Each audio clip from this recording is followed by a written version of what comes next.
evening. Here is top news newsletter, starting with the headlines. President al-Assad killing civilians is terrorism, even since France brought Iranian policies to account. Iraqi forces repealed an attack. Carries a resume nuclear talks in Geneva. President Bashar al-Assad gave an interview to the Czech paper Literní Noviny and said that the problem lies with the West and it is not a new problem. It's related to the independence of our country. For instance, France wanted Syria to play a role with Iran concerning the nuclear file. What was required wasn't to be a part of that file, but to convince Iran to take steps which are against its interest, and we refused to do that. President al-Assad added that we have been suffering from extremism for more than 5 decades, and terrorism appeared in Syria in the 1970s. At that time, we called international cooperation to fight terrorism. In the West, we weren't aware of this problem, and Western politicians were short-sighted and narrow-minded. What happened in France proved that what we said was true. At the same time, this incident brought European policies to account because they are responsible for what happened in our region, for what happened in France, and maybe what happened earlier in other European countries.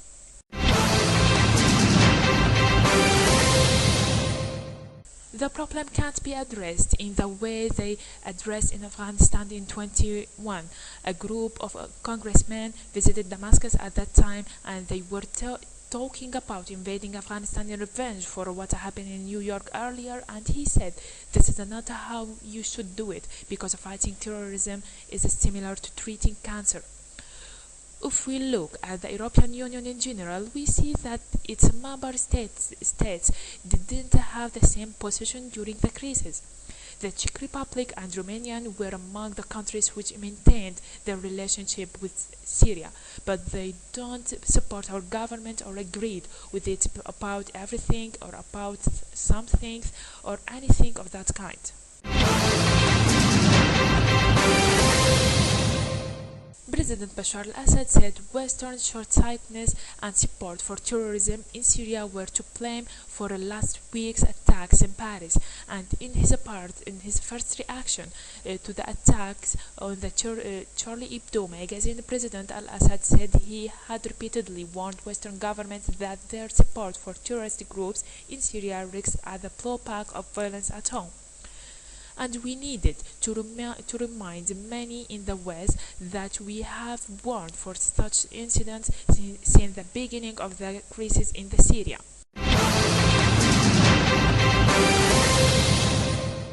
President al-Assad said we need to remind many in the West that we have warned of such incidents since the beginning of the crisis in Syria, and we kept saying you mustn't support terrorists or give them political cover, or else this will impact your countries and your peoples. What happened in France has proved that everything we said was right.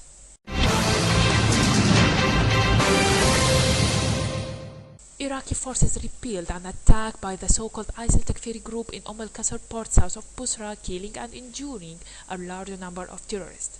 The security forces thwarted a rocket attack involving 4 Katyusha rockets found just 500 meters from the port, as a chairman of Busra Security Committee said. Two improvised explosive devices found near an Iraqi vessel docking at the port were successfully dismantled and the rockets removed from their launcher, as he added. Members of the Iraqi Navy takes part in tactical training on October 21 in 2014, and the Iranian Navy is divided into 2 groups. The first one takes part in fighting against Islamic State militant groups in Anbar, and the second is in charge of security of vital ports in Qasr and Khor al-Zubar.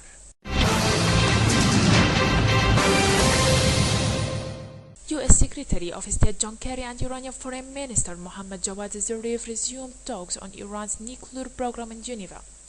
After a 5-hour meeting, Kerry returned to the Mandarin hotel for further decisions with Zarif, according to a senior State Department officials.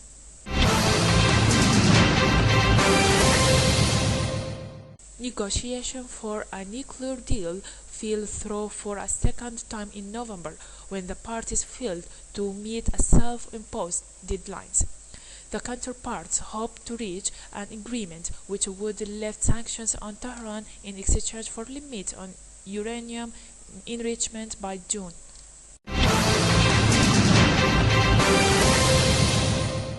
Hundreds of Armenians gathered at the Russian militant base in Gyumri, Armenia's second largest city, demanding that Russian soldiers Permakov, who is accused of killing a family of six and injuring an infant, be handed over.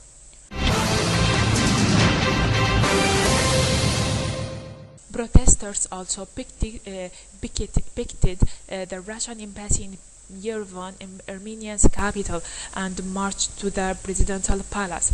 Permakov confessed to the crime after he was apprehended by Russian border guards at the Armenian-Turkish border.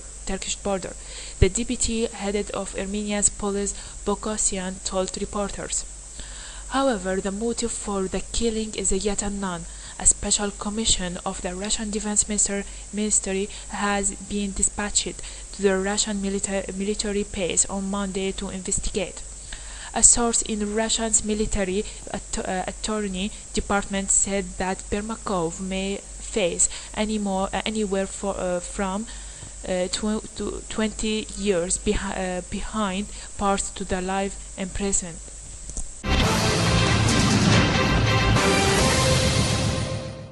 That's all for today. Thanks for joining us. I'm Inas Ahmed. Good night.